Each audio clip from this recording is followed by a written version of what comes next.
Gary! Seinfuck. What did your doctor say? Got to record this podcast with my feet up from now on. It gets the blood circulating better. So Your hemorrhoids hitting you too hard? You know, HIPAA is a law in the United States for a reason. Wait, what about the United States? I want to talk about the Philadelphia Flyers. Oh my gosh. Okay. Fucking Christ. Dear Flyers fans, shut the fuck up. Sincerely, everyone. Fucking everyone. Now that we've moved on. Is it a hockey team? I actually don't even know. Any sports team from Philadelphia you could generally extend this to. No one likes Philadelphia, and they only pretend to like it because it's historically significant, which doesn't mean a whole lot when you like put it under the scope of the fact like the major contribution Philadelphia has made to the United States outside of the Constitution is a cheesesteak.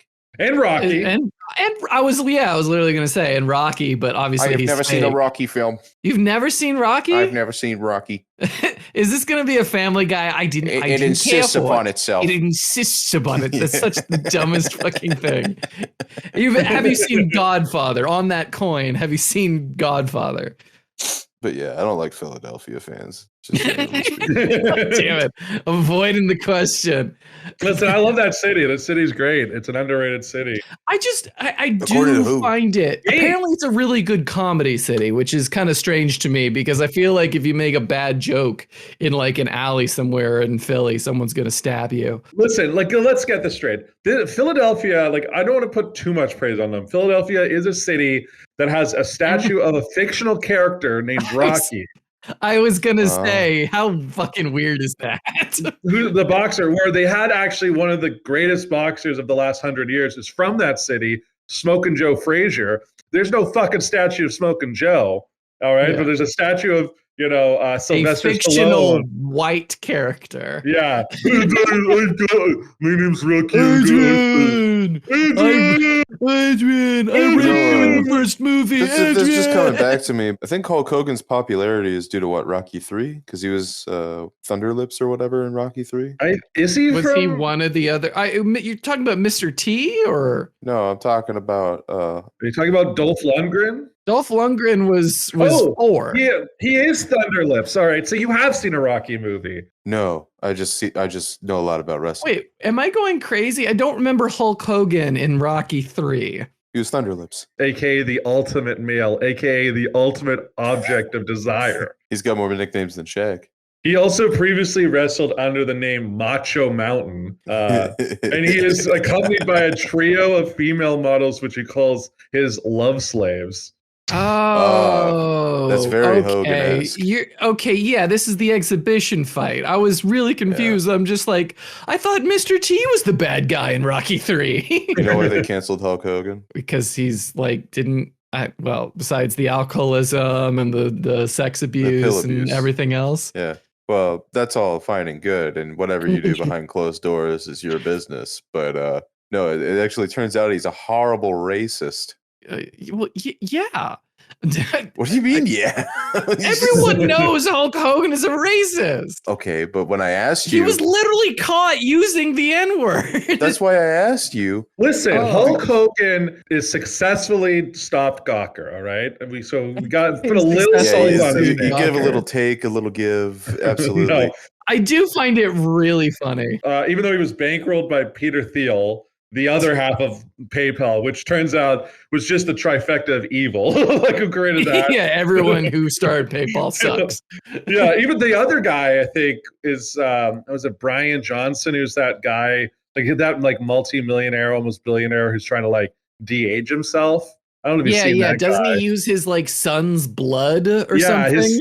He has a son who is his blood boy, all right? That's what he is. His blood boy, meaning his son gives him regular infusions of quote unquote young blood and is super creepy. What the fuck? Who are we talking about? Ryan Johnson. Ryan Johnson. Yeah. Oh my God. I thought you were talking about the Hulkster. No.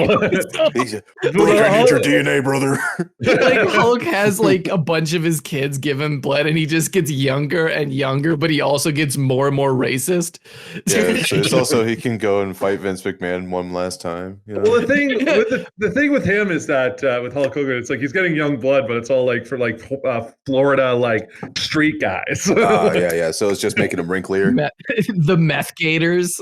Yeah, they're the meth gators. Like they're the guys who like would have been interviewed by like Channel 5 a year ago. Like, you know, like that's who he's getting his young blood from. It's funny as fuck, dude. They still bring Hulk on for like interviews and stuff and then for WrestleManias and shit. And I think no one knows that he's a horrible racist because they're also just like, oh my God, it's Hulk Hogan, you know? I mean, yeah, he's kind of coasting on that, a little bit of that old time clout. He might be a little Teflon because people are still like cosplaying him and they freak out when they see him.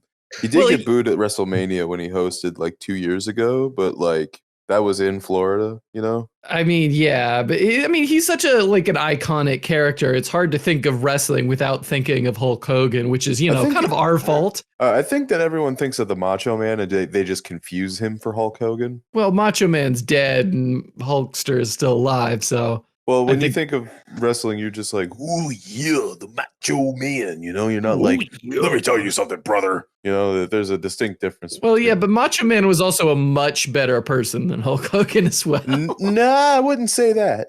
Oh yeah. Yeah. Oh yeah. Yeah.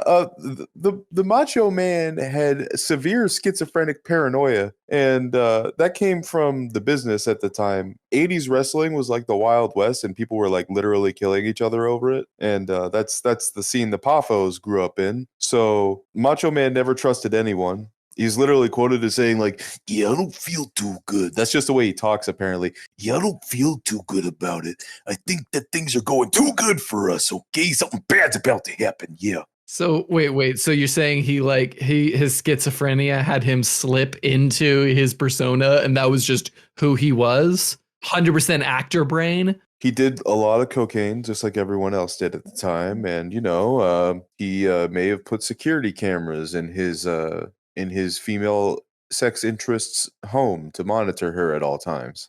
Yikes. I guess still marginally better than being or not racist. Yeah, but I mean, racist. Cut that stuff. I have to not slander. We already rode the line pretty hard. Slander with this is all confirmed stuff. You can look any of that up. That's real. I remember like when The Rock was like becoming an actor and just sort of that thing of like Scorpion King. Oh yeah, like the Scorpion King. 2001, yeah. Or no, that was 2000. Well, originally it was 2001, but 2003 was when they actually made the Scorpion King movie. Pretty sure that bombed really hard. And then I have this other one. It's from Danny Trejo, legendary character actor. He's literally been in everything. Yeah. Like he's the one character he acts in, Danny Trejo. Yeah. Yeah, he basically plays, a version of Machete in every movie. Well, Machete's just Danny Trejo. I mean, he is like formerly affiliated. It's like that he's not like he didn't like. Obviously, he mostly plays like gang members or like psychopaths, but he's a really nice guy, so that's nice. Yeah, he's a very nice guy. So I have this headshots because my dad and my uncle worked on this movie called Reindeer Games, which is like kind of this infamously like this movie flopped. It was basically about it started Ben Affleck, Charlize Theron, and Gary Sinise, and Danny Trejo was in it, as was Dennis Farina. And it was the first time I ever got to be on a movie set, like a legit movie set. Oh, and it was directed by John Frankenheimer. It's like a legendary director. It's like one of his last films. Like he was clearly going insane by the end. Like he died like within 5 years after he made that movie. Oh no. Wait, is this the thing that like tanked Gary Sinise's career or No, I mean it probably didn't help. Like he like definitely I would say the thing that tanked him was that he accepted and then starred in CSI New York for like 12 years. You bastard. Are you really coming in here with your fucking squeaky toy while I'm trying to record a podcast? Hi, Sarge. You better get out of here. Gary Sinise, I think he ends up. I'm trying to talk about Gary Sinise. I can hear the squeaking in the background. I didn't realize your dog Sarge gets very excited when Gary Sinise is mentioned. Yeah, I mean, he does support a lot of veterans. And yeah, you're like the only way I can keep my my dog like calm is I have to play it like just on loop all the scenes of Gary Sinise and Forrest Gump. He's a big fan. Yeah, and you ain't got no legs, just your furious squeaking. Lieutenant Dan, ice cream. Lieutenant ice cream. Ice cream. Yeah, in a previous life, Sarge was on. It was a different dog who was on CSI New York. That's what he. But yeah, basically, so they all worked. I remember distinctly going onto set, and this was like the movie was shot in the '90s, so I was like 6 or 7, which is crazy because this is a movie that was about a casino heist at Christmas. 7-year-old me is running around, and there's like they were filming the scene in the casino, which was on a soundstage, and like there was like multiple just like dummies that were fake bodies. And one of the things that, for whatever reason, my dad and my uncle talked their way into just having bit parts in this movie. Of course your dad did. I mean, he's a big casino guy, and they recorded. Maybe you're giving me a little part. Giving me a little part. Yeah, well, he was the consultant. He was the casino consultant. And this was like before anything got big. But yeah, so he was there. And like, I remember distinctly like having this moment of being like, oh, Dad, because they had his dummy that had been shot up. Dead body dummy. You're just like a kid, being like you think you just walked in. Just your dad being dead on the ground and a bunch of people walking around indifferent as shit. Yeah, exactly.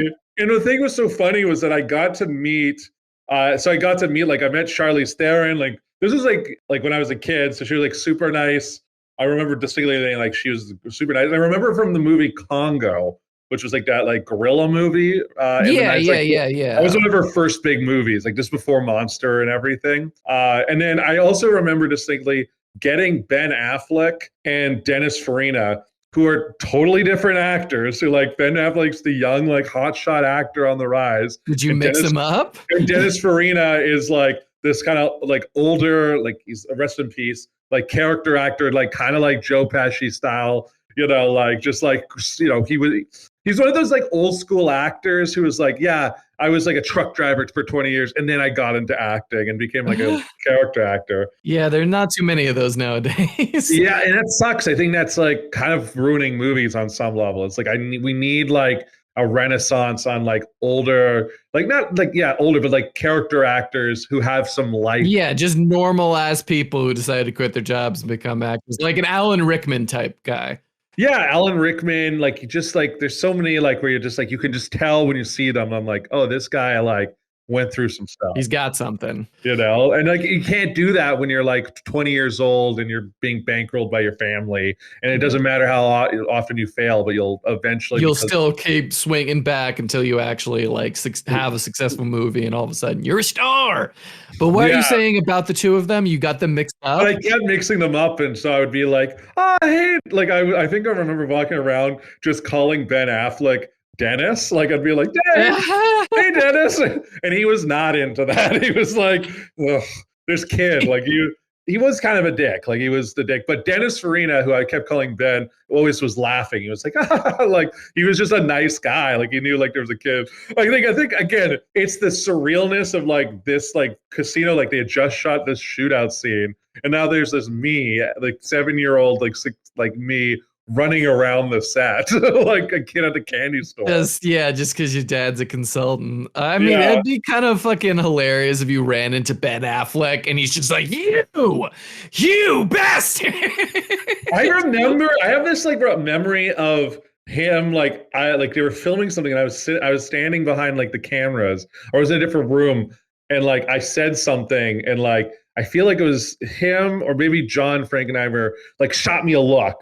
I'm just like, shut up, kid. Like, I'm going to like get this fucking kid out of here. Like, oh no. But again, like the others were great. And then, this thing was, so Danny Trejo was in the movie. He was like, as one of the like robbers. He was super nice as well. Like Danny Trejo, great guy. Like this guy, like, and I've heard only like, you hear stories about him. He's only had people only say good things about Danny Trejo. And like, he was super nice, but he like, gave me this headshot. I don't know. He had this headshot. It was framed, and he signed it. And if the thing was, it's a shirtless. It's like him with all his tattoos. It's shirtless, wearing like jeans, just kind of standing there, and it's like this like very like posed headshot, and it's just like like to Malcolm. It's like basically it's like stay in school kind of message. Like, and it's like stay in school. So I'm gonna come and beat the fuck out of you. Kind of.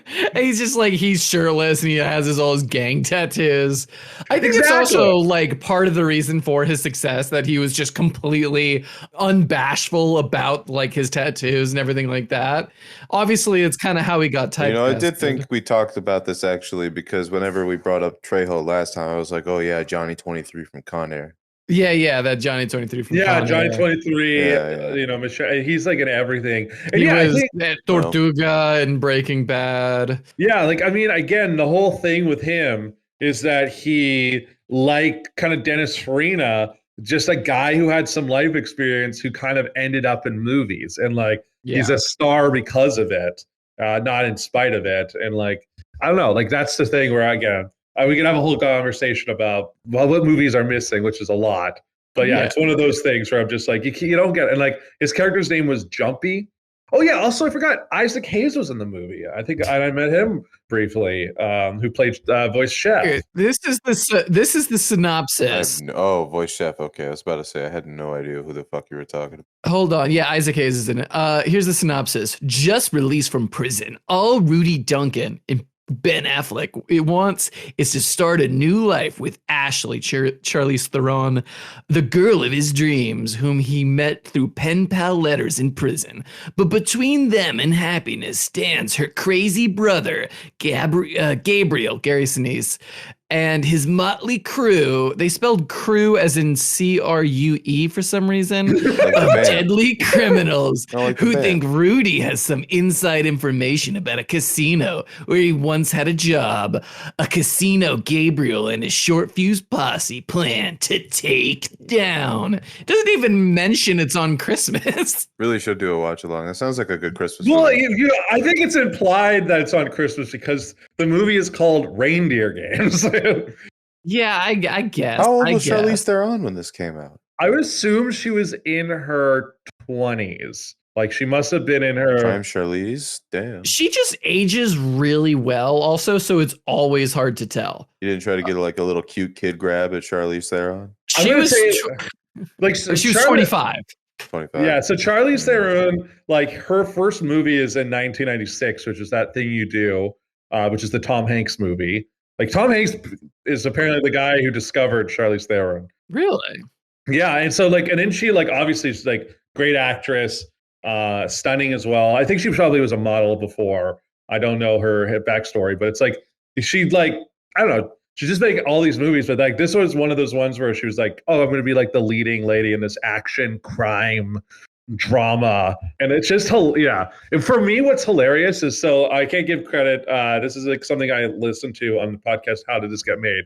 But they figured out. So it's like, do you know what? Like one of the reasons like that's so weird is like, why is it called Reindeer Games? Like that title doesn't mean anything. It's not catchy. I mean, Reindeer Games, it's because of the Rudolph the Red-Nosed Reindeer, that fucking song that they wrote in the 60s. And here's the thing, Robert, are you still like on the page for like... Yeah, I'm on the wiki and the Google thing. What is Ben Affleck's character's name?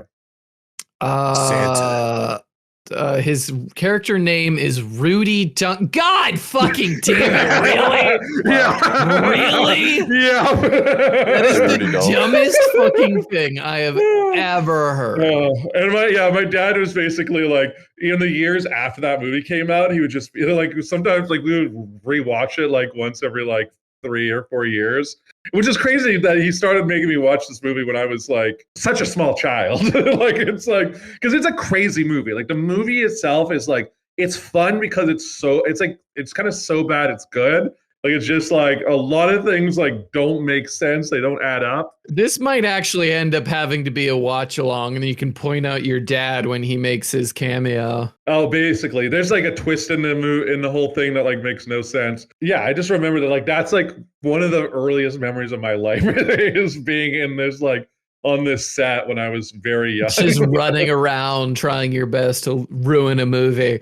Apparently, Charlize Theron did start as a model in South Africa, where she was from. And then in 1994, she just took a one-way flight to LA and just like lived in a motel until she got discovered. Jesus. Incredible. I mean, that is really like a classic Hollywood kind of, you know, oh, the bright-eyed young girl goes to Hollywood, and you know, I guess she's one of the few that don't get. Oh, Jesus. She's also kind of a badass. Like, if anyone was not gonna like, it was probably her. Like, she, you know, she did. She grew up as one of the few poor white people in South Africa. I think she's pretty sturdy. Yeah, yeah, exactly. And she's, you know, and she's still kicking ass at whatever age she is. She's like 47. 47. Yeah. I feel like they've done a good job of hiding her age for a long time. I mean, she doesn't really age. It's kind of funny. It's like her and Sandra Bullock are both like have aged incredibly. Well, Sandra Bullock gets treatments, doesn't she? Like, am I thinking of? Yeah, Sandra Bullock gets like stem cell injections in her face and stuff like that. Does she? I mean, no. You know what? I think she's literally just like, yeah, you know the foreskins that they throw off of babies. Literally said this. Are we going into the adrenochrome thing again? This is not the. She said this on a Tonight Show thing. She did say this on it. She's not been on adrenochrome. All right, don't do this to me. Don't do this to me. We are in non-conspiracy territory when I tell you that they are taking foreskins from children and putting them on Sandra Bullock's face. Yeah. I guess they don't really want to kiss Sandra Bullock anymore. Oh, what a quitter. Oh my God. He's a quitter. Would you kiss one of the most beautiful women in the world if it meant kissing baby penis? What kind of question is that? You just said. I said that it was on her face. I didn't tell you where. So I guess it's not on those beautiful lips. How much do you think she spends? Bags. I had a boss one time who used human growth hormones, and that man spent about like $8,000 a month on that, just to like, you know, to get huge or whatnot. That shit's not cheap, and it's one of those things that is used by a lot of like male models and bodybuilders. Makes your heart explode too, doesn't it? Yeah. No, the man's heart is probably like the size of an elephant. Who knows? Yeah, I bet you this man now is like, man, I'm kind of fat. I got to use Ozempic. Like, he's probably one of those guys. He wants that Ozempic face. Well, Ozempic. That's no. I mean, he kind of just stopped taking them. This is obviously he's no longer my boss, but he kind of stopped taking them, and he just like shrunk back down to like the little guy he was before. And it's honestly kind of funny. He's just like he hulked out, and then he's just like, okay, I had my fun. I can be a normal ass person now. Sorry. I was just my whole thing. I forgot my point because I was just talking about boss. My boss. You said you wanted to kiss foreskins. Sorry. Oh, shut the fuck up. So he spent like $8,000 a month. How much do you think fucking Sandra Bullock spends on fucking stem cell baby penis research and like application? She's not spending anything. The studios are spending it for her. Like it's a business how much expense. do you think is spent then? 1% of of any movie she releases, they go like 1% of the budget. Just like they take off or I think it might be more like 5%, just like, you know, how much they take off of the dick. It's just 5% off the top goes into Sandra Bullock's face. 5%. Holy moly. What a brutal calculation. What?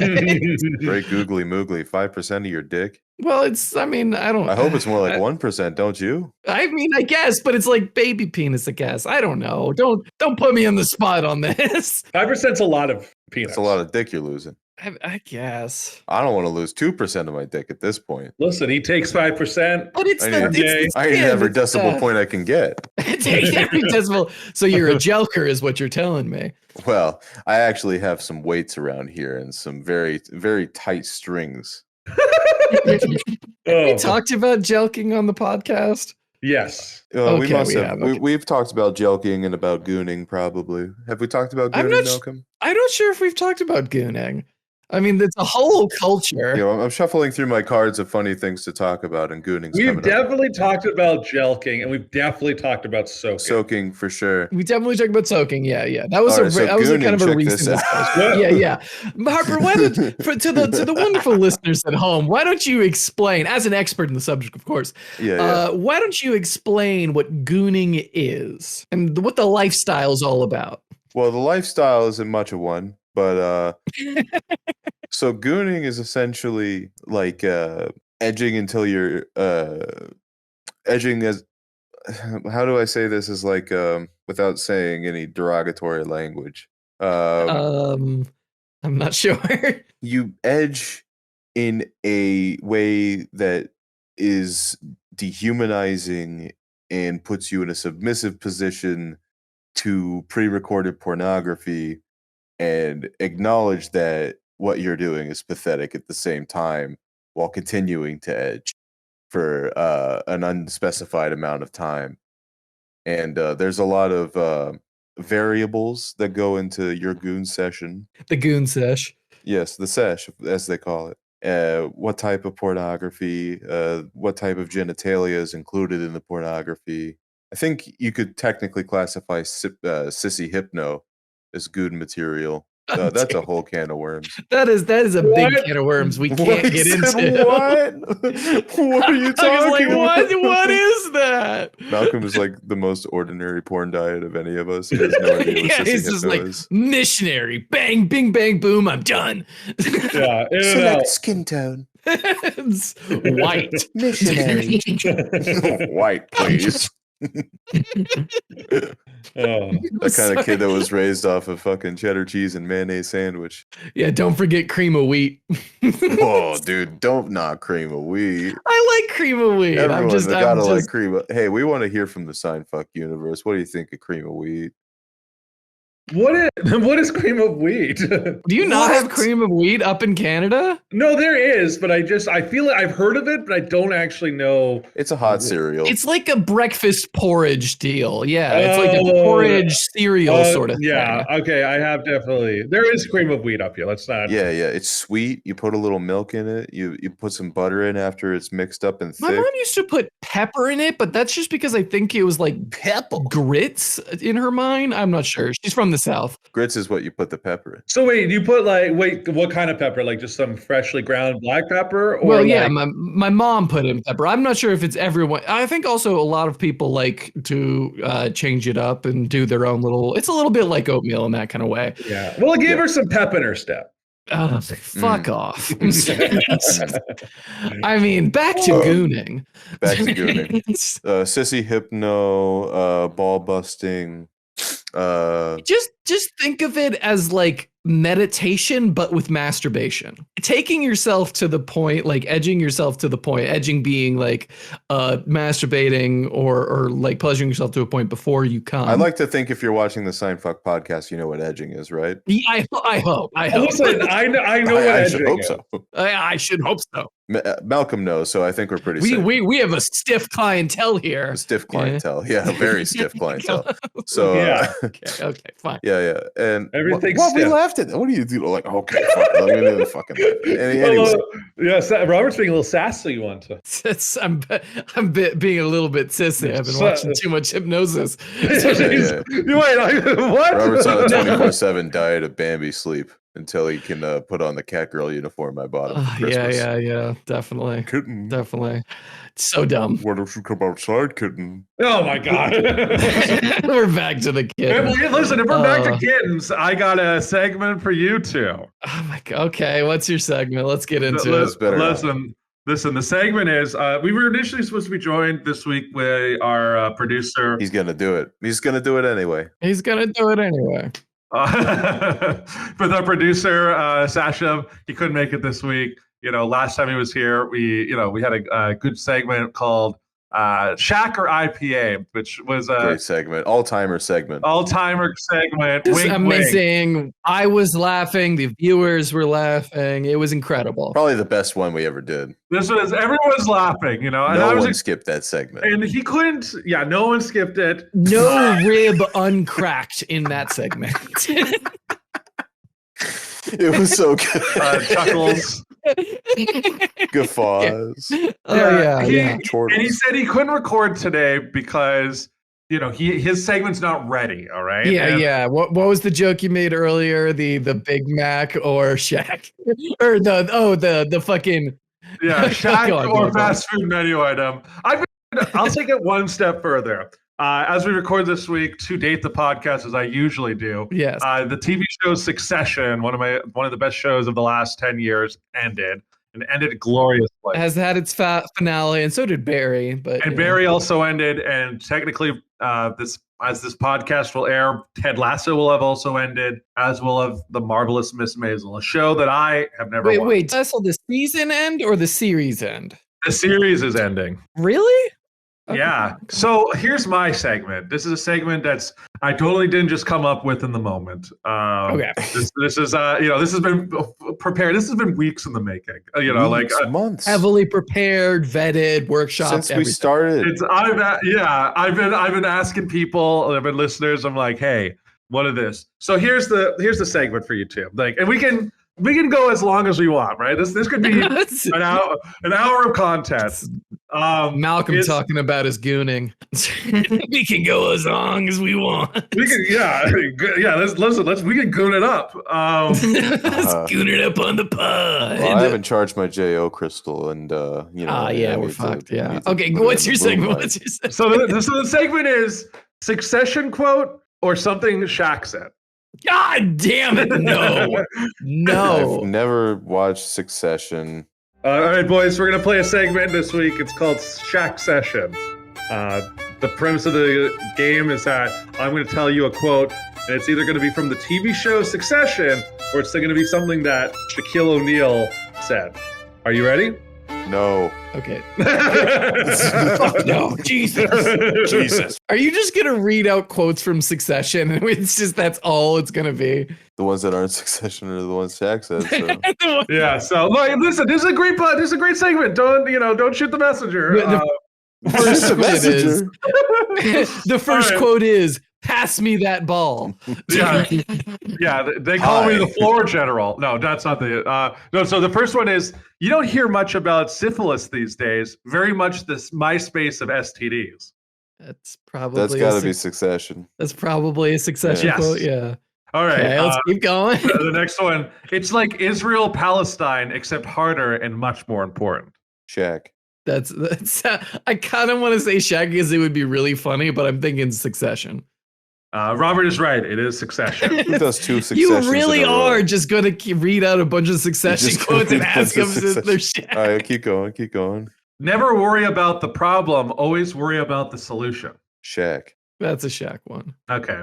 All right. Let's find another good one. Oh, here's a good one. Okay, you know what the trick to this? Before you go on, do you know what the trick to this, Harper, is? Does it sound like it was written by a writer?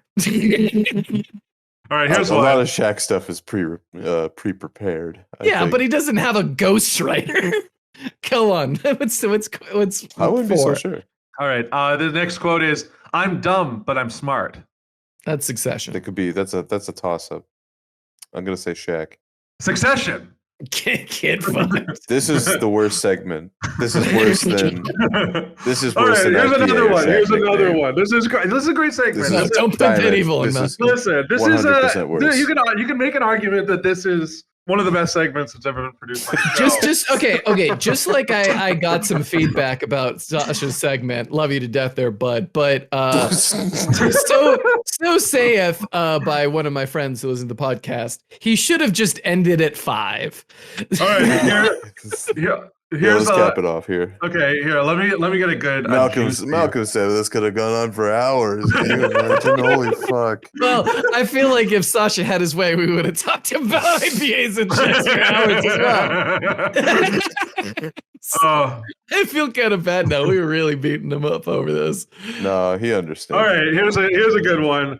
What the fuck is this obsession with milk? You know who drinks milk? Kittens and perverts. Why would Shaq say that? I'm gonna. You know what? In what world does Shaq say that? I don't care if I'm wrong or not. I want Shaq to say that. Shaq said that. Shaq said that. Both of them said it. What? No. Wait, are you just lying to us? Yeah, he's just fibbing now. Okay, listen. I was just like, was Shaq on Succession and I missed the segment's gone off the rails, so he's resorted to lying. That would have been the most incredible cameo if Shaq just showed up, but just for an episode and just said like crazy shit. Yeah, but it was really Succession. Yeah, it was Succession. Okay, that concludes our segment.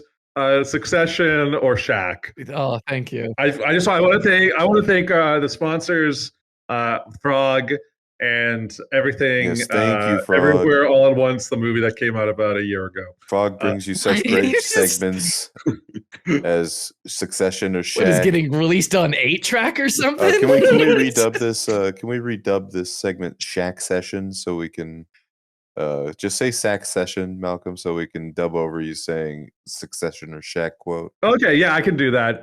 Shaq Session, yeah. Say it coolly. Yeah, I'll say it. I'll say it. Let me channel my inner producer Sasha.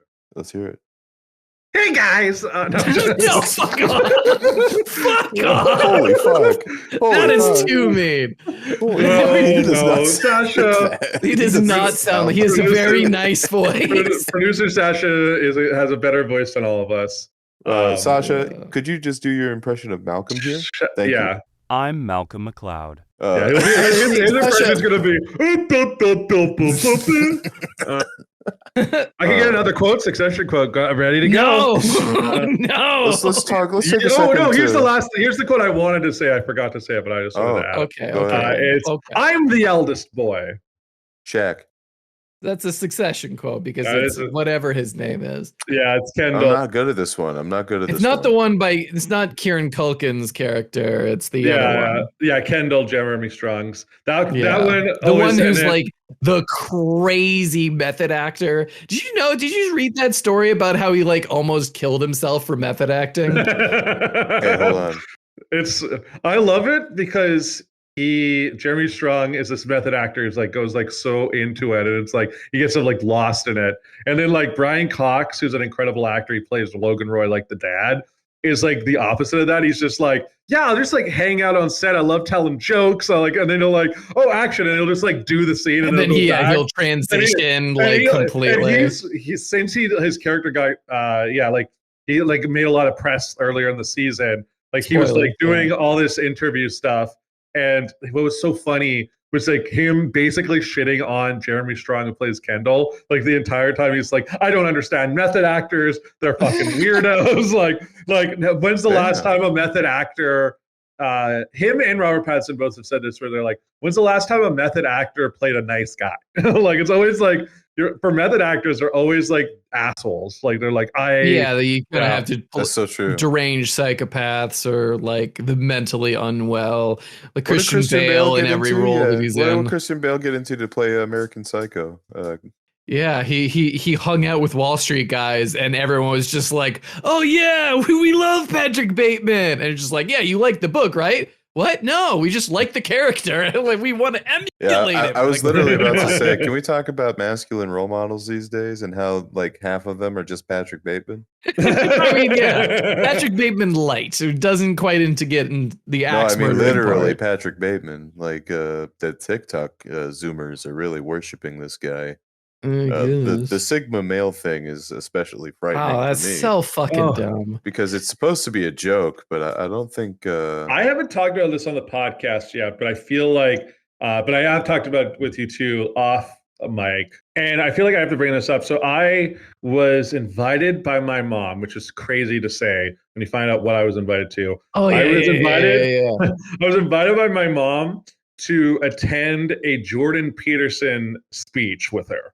She was like, I want you. She invited my brother and I to the Go. She's like, he's got good ideas. Like he's really speaking to men of your generation. Of course, your mom is a Jordan Peterson. And I was like, what the fuck is happening? Like I was like, this is crazy. I forgot about that. Did you not go? No, it hasn't happened yet. That's great. You have to go. And I feel like I'm in this conundrum of like, do I go and just seethe in anger for like 2 hours as I watch this Kermit motherfucker like say things. Motherfucker just saying things as my mom cries next to me. Just speak absolute nonsense while beautiful. he brainwashes your mom. I would love it if like he did crowd work instead. Jordan Peterson. He's at the open mic. He's just like he's at the Laugh Factory. Hey, you're a fat little guy. You're a fat young man, aren't you? You're fat. Yeah, just you gotta make your bed. You know why you're fat? Because your father was absent. He didn't teach you proper nutrition. Oh my God. Wait.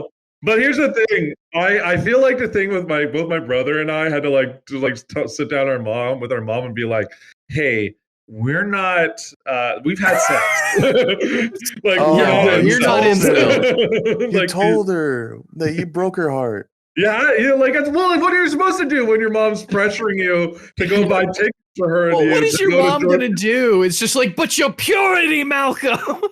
I thought you were saving yourself for marriage. Just grabs a rolling pin and starts chasing you around the house. like she's an Italian mom from the 70s. Yeah. She's like beating you. Like an Italian. Well, she is an Italian mother. Not that she's Italian herself, but that she's mother to Italians. Yeah. She's not Italian, but Malcolm, how much money would you pay to have Jordan Peterson recreate Michael Richards' set from the LA Laugh Factory? So much money. I would do it like so much money. I would think that would be the craziest thing. That would be crazy. Like everybody look at him. Like it's insane. He's a bird. Here's the thing I'm surprised by. I'm surprised Michael Richards hasn't just like started a podcast by now. Like I feel like he's a guy who'd would be very embraced by like that Joe Rogan crowd if he came back and he's like, he's got Seinfeld money. I think he's probably a pretty normal fucking person. He probably just plays golf. I don't know. He just has a house in Illinois and an address. Yeah, he just fucking chills. Like he just chills.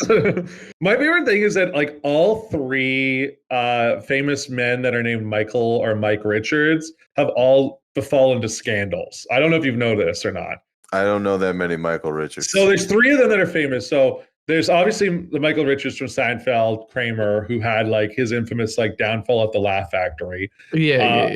Then there was the other Michael Richards, who was the producer of Jeopardy. If you remember this from like 2 years ago, he was the guy who like basically like after Alex Trebek died, they were like, oh, we're gonna audition a bunch of people to potentially become hosts of Jeopardy. And then as the executive producer, he was like, oh, I'm going to put myself in as the Jeopardy host. And then it turned out he like had some podcast and and got sued for like a wrongful termination in like the 2010s. And basically like that got uncovered and they're like, all right, time to fire you. time to fucking fire you. and he was only the host.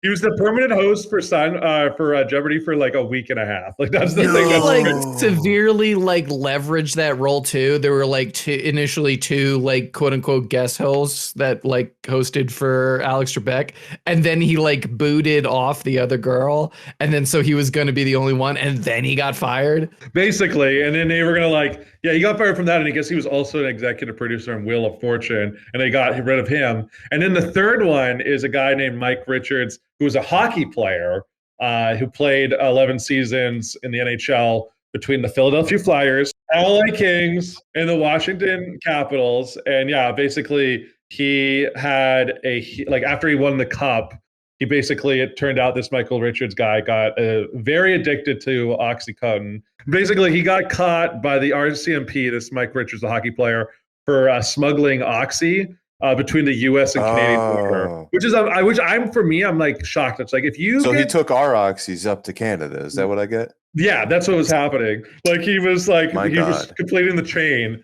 and I'm so sorry. And I'm like, I can't believe that. Like that seems so sad, like to get caught by the RCMP. Like it's like Border Patrol in Canada was what took you down. Like, Border Patrol in Canada is no fucking joke, though. Yeah, they're the only Border Patrol that actually is working right now. So that is true. Shut the fuck up. Yeah, but like they are accepting visas while we aren't. What's your point? Oh, shut the fuck up.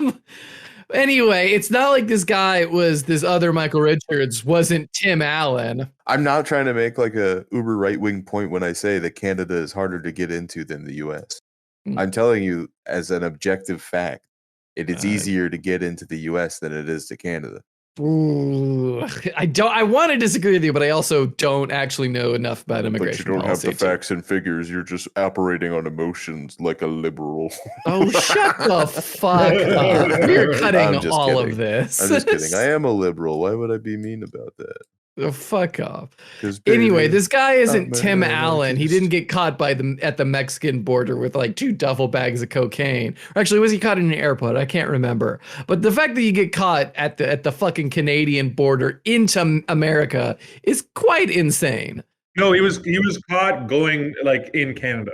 Oh, into Canada. Well, because he was smuggling the oxys in. It wouldn't make sense if he was taking oxys out. Yeah, and it's a thing. He was in the middle of a 12-year, $69 million contract when this happened. Oh. Ooh.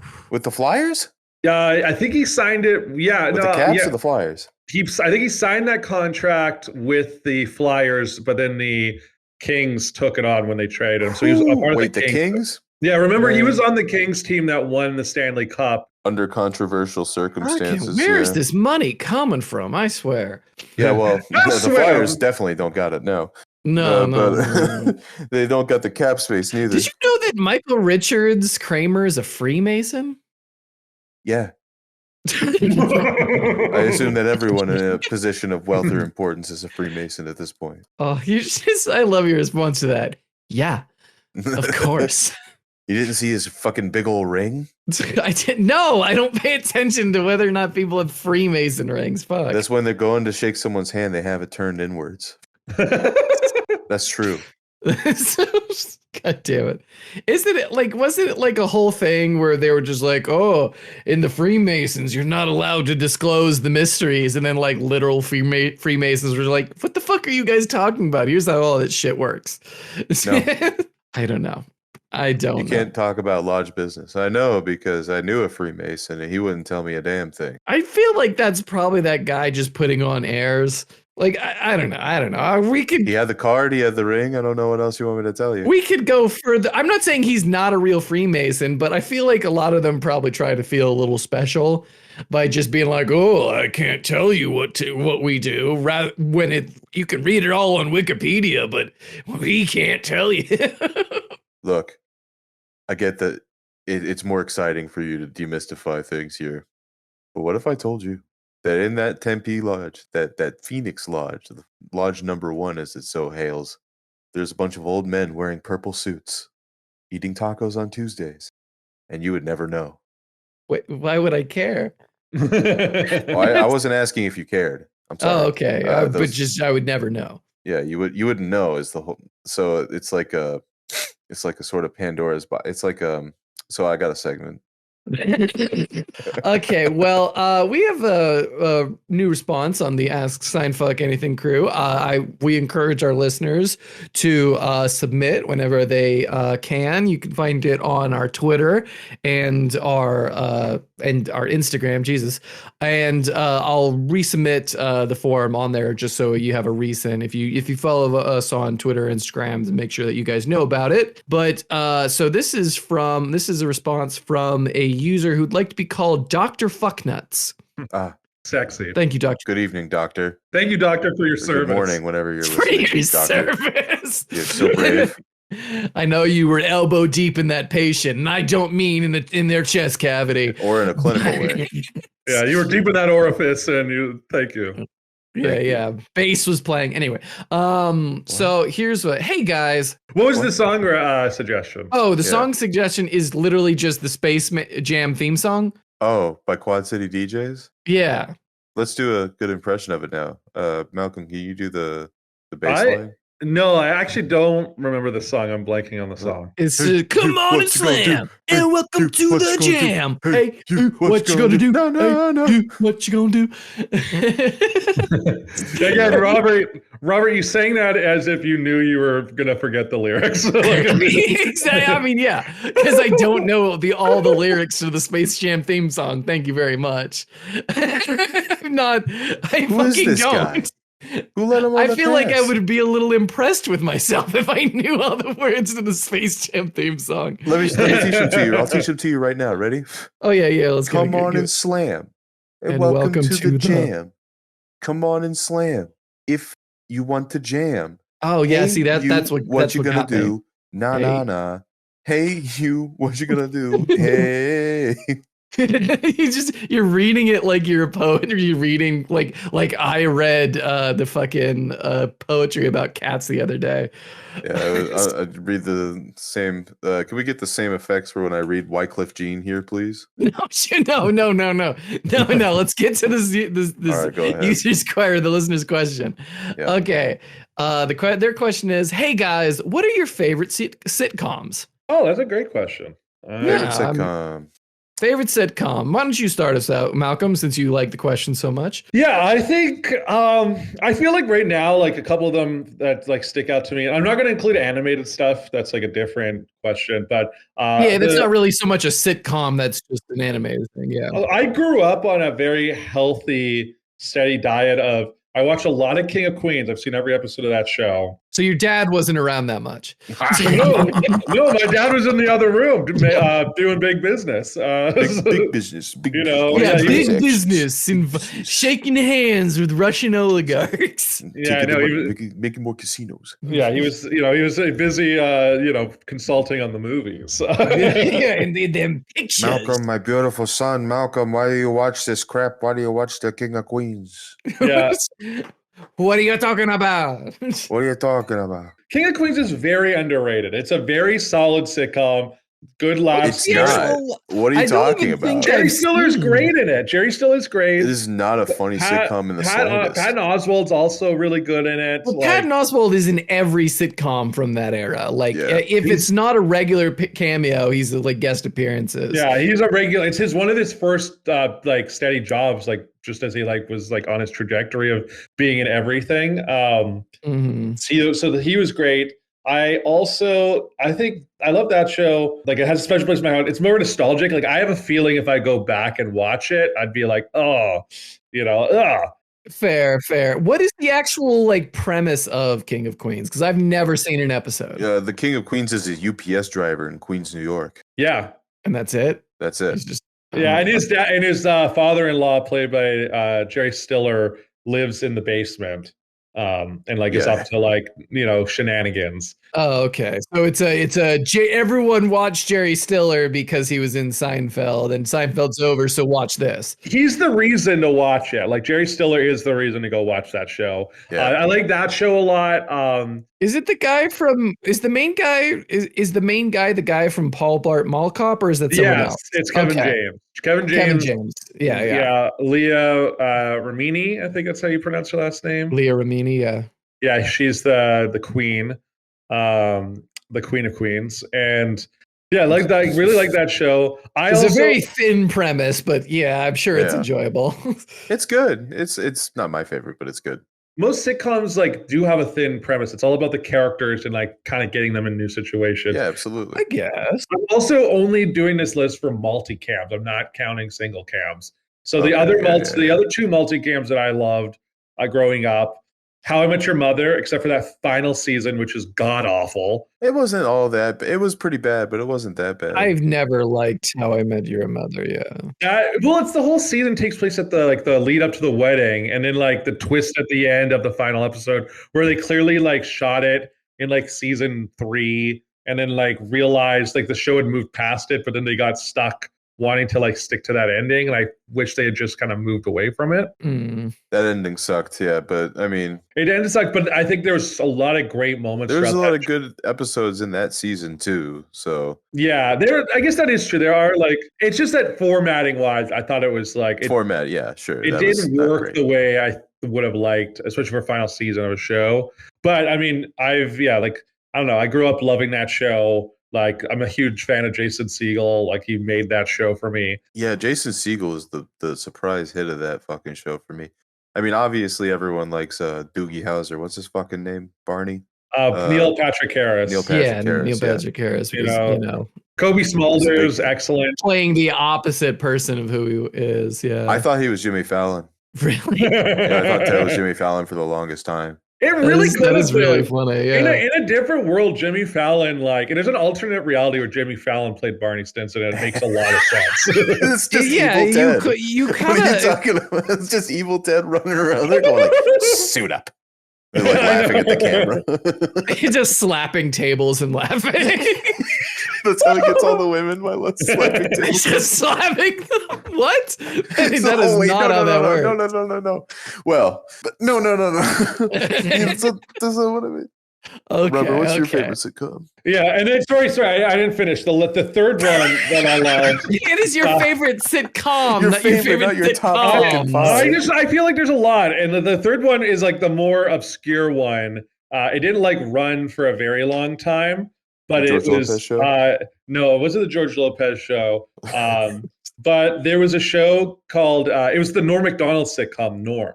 Norm was great. Yeah. Norm was fantastic. That was good. It ended prematurely, and then there's the other one would have been Off Center, which was WB with John Shell. Bro, you were watching Off Center. That's crazy. There are a couple sitcoms that definitely got done dirty. Not having the strongest first season, but it had a really strong premise and everything like that. Yeah, definitely. I guess I kind of, when I think of like sitcoms, like two really like stick out on me, and then I'm actually watching one right now. Twin Peaks is not a sitcom. It's not a sitcom, but if you put Seinfeld music like on top of Twin Peaks, it kind of plays like I'm telling you, it's not a situational comedy, is what I mean. So you can't answer the Twin Peaks. It's just like they're by the beach and they find her wrapped in plastic, and just Seinfeld bass is going boom, boom, boom, boom. Lost is also not a sitcom, Robert. So you can't answer. It's not. I want to say my big two favorite sitcoms are Community and Scrubs. Community's great. You taught me that Community was a pretty good show, and I wouldn't have given it a chance if it wasn't for you. So thank you. Yeah. It's one of those shows that like it's got its ups and downs, but it's like high moments are really fucking high. The peaks are higher than the valleys are low. It's really good. Yeah, peaks are higher than the valleys are low. That's a good way to describe it. And then Scrubs is it was just something that we all sort of watched as a family when it was like coming out and everything like that. I've always just loved it, and it hit so many good comedic beats, but also some very like genuine heartfelt beats. And it's not that surprising that the guy who made it, or started it, is also the same guy who did Ted Lasso. Another really great. Ted Lasso's great, yeah. Bill Lawrence, that's his name, Bill Lawrence. And then right now, just kind of going back to it because I didn't really give it a shot when I was a kid. I'm actually started watching Will and Grace. It's a funny fucking show. Nice. I did not realize how fucking funny that show was until I started giving it a couple, like watching an episode here or there. But it's good. Definitely good. Yeah, Sean Hayes is a very underrated comedic actor. Yeah. What about you, Harper? What are your favorite sitcoms? I want you to sing the theme song with me when I start singing it, right? Oh yeah, okay, let's do it. Do do do do do do, hanging out. Down the street. That 70s show. Okay. Same old things that you like last week. Not a thing to do. But talk to you. We're all right. Okay, this is going on too long. This is the whole theme song, Robert. It's literally I don't like want to 20 sing the whole. What do you mean? What do you mean? No, I will say that. I did not fucking say that. Yeah, I will say literally had Sasha put in almost the entirety of Knives in the Dark. I will say, Harper, that was on my short list. That was on my short list for sure. Oh, for sure. No, that's my number one because my stepbrother that I stayed with for a long time before moving out, going back with him. I had a complete box set of the entirety of that '70s show, and God bless him, I've destroyed it and lost a lot of it. But it is a fantastic series, except for those last 2 seasons. And when Eric leaves to become when Eric's not Venom. there, just cancel the show. Just stop. Oh yeah, he was Venom and the Amazing Spider-Man 2. Yeah, or not the Amazing Spider-Man 2, Spider-Man 2. And then they replaced him with Josh Myers, Seth Myers' brother. Yeah, dude, what the fuck was happening? Behind the scenes is a Seth scramble. Myers has a brother named Josh. God willing, he's more, so actually, you don't know this. So Seth Myers has a brother named Josh Myers, and Josh Myers was also like a comedic actor. Like they both did like Chicago Improv, and I think they both did Boom Chicago in Amsterdam. And when Seth Myers got SNL, his brother Josh Myers, he got Mad TV. So they were on competing sketch shows at the same time in the 2000s. Whereas so Seth is on SNL with like Tina Fey and stuff. Whereas Josh was on with like Key and Peele, like Baron Holtz, Bobby Lee. Like it was a powerhouse. Like you look back on that Mad TV era, like there's a lot of heavy hitters on that show. That's a lot of hair in that 70s show. I just realized, I might have to change my answer because that '70s show has bad seasons. This show doesn't have any bad seasons. Okay, you can do more than one like I did. Yeah, the IT crowd. The IT crowd is definitely the IT crowd is really good. Because that show is every episode is that good. is like peak British sitcoms. Every episode of the IT crowd is fucking funny. Yeah. I will say I didn't even list my single camera sitcom. Your answer to this question is so fucking in depth. They literally just asked you what your favorite sitcom was, and you're just like, "Well, I have a 20-point thesis, but I do want to point out the reason I started comedy partially was because one of my dreams when I was a little kid was I thought it'd be really cool to be a comedic actor on a sitcom. That was sort of that makes sense. We should get a sitcom going, honestly. I mean, I did have like a YouTube pilot sitcom for a sitcom going, and it turned into something else. But that's something entirely else. I do want to point out though, guys, none of us said Seinfeld. Well, yeah, I did that deliberately. Yeah. I did. I made sure. Okay, we're avoiding the heat.